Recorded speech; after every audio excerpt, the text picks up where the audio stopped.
All right, Coach Braxton. It's been an interesting season for everybody all around. First, yeah, as a head coach here in town this week with this weather like it is, how has it been working on your on your Yeah, training schedule? Houston's different, right? I mean, you guys know that, and so man, it's been a challenge with that piece. So we moved all our practices into the morning before they go to class, and so 6:10 start time's pretty early here in Houston. The good thing, Jerry, is the drive to work's pretty easy. You know, and don't have to deal much traffic at that time That's getting true. in. That is And true. but man, our kids done a really good job. We feel like the most important. We're a rep team, right? We need to get the reps. We need to get the looks. We talk about being persistent, incessantly repeating, but we need those things. So we fought like heck this week to get our reps in, and fortunately enough, we're able to get those pieces. Kids did a great job of being able to respond. I'm 39 and I don't like getting up at 5 o'clock, and I can imagine 18, 23-year-old doesn't love it either. But they love the opportunity they got here at HCU, and they showed that this week. What has the Southland chose what you've seen up to this point different from the previous conference you were in? Yeah, I mean the Southland is every single week you better be ready to play football, and the exciting thing is every single week you got an opportunity to win a football game in those spots. Played two Southland Conference games this week in the past, and every one of them we've had opportunities to be able to go win. Won the first one, had opportunity the second, didn't take advantage of those opportunities, and that's why we're a 1-1 team in the Southland. But going to play Nichols is another challenge. They're a good football team. We're going to their place on a homecoming game. They're going to be excited about that, and so we're excited about that opportunity to go play in that environment.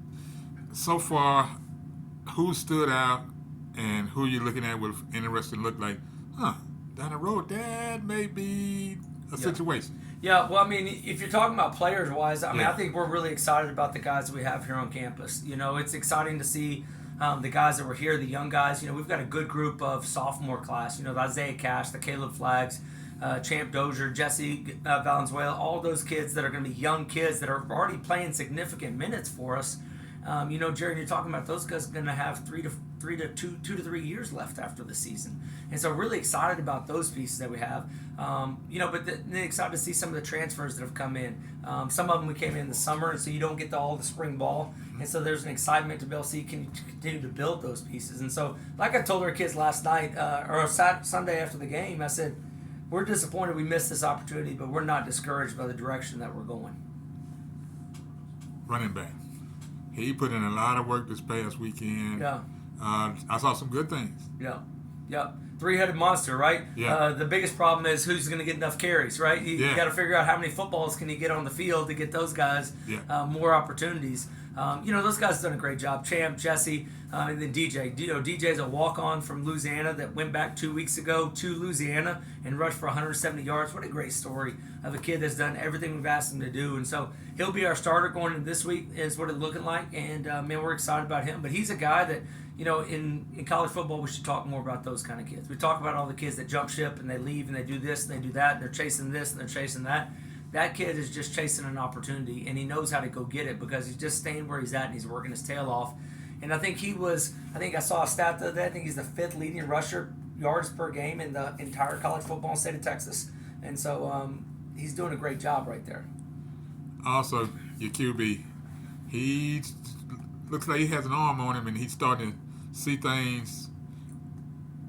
Every game is a learning lesson for him. Yeah. Just talk about his progression. Yeah, I mean, you're exactly right. I mean, you take a quarterback that understands our system because it's past, but then he's got to work with new guys, and you do all that stuff in spring, but as you know, there's nothing like game reps, right? There's nothing like the pressure that you go into a game, and I think the connection between him and the receivers, the trust between him and the offensive line is continuing to be able to grow. I'm excited. I think Colby's best football is ahead of him. And if Colby plays well, then that's going to allow everybody to play well. And the neat thing is, if everybody plays well, then Colby's going to play well, right? So everybody says, well, if the quarterback plays good, you're going to have a chance to win. Yes.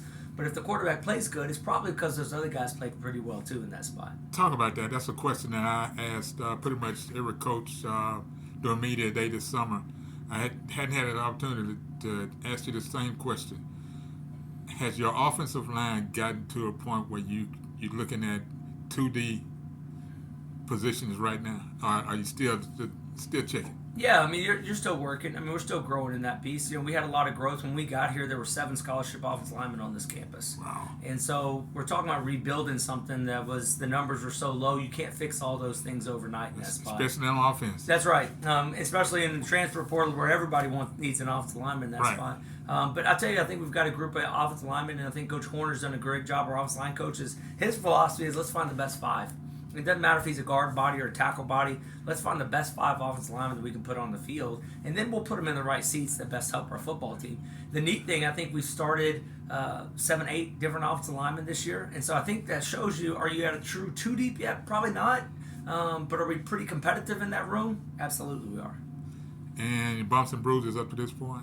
Yeah, I mean, we're bumped and bruised, but we're not broken, and that's the piece. We're going to endure and we're going to conquer in those spots, and that's what our kids have done a great job.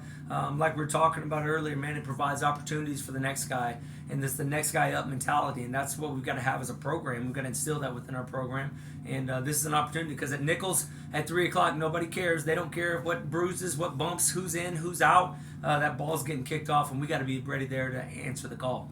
And last question, comments I'm looking for on Nichols. What do you see, and what do you have to put together in all the?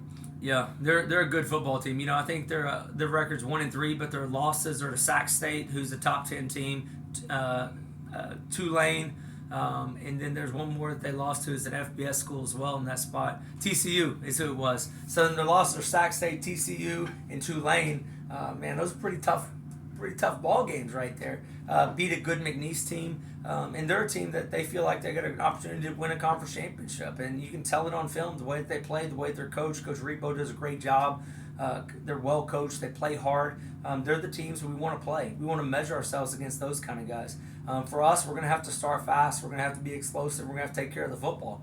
If we do those things, it's going to give an opportunity to win the football game. We always talk about starting fast and finish stronger. And so our goal is to start fast so that we can finish stronger at the end of this thing. All right, Coach. We'll close this out. Reintroduce yourself, and we'll finish. Braxton Harris, head football coach of the HCU Huskies. Dogs up. This is Jerry Lee Woodley Jr., the College Sports Report, signing off.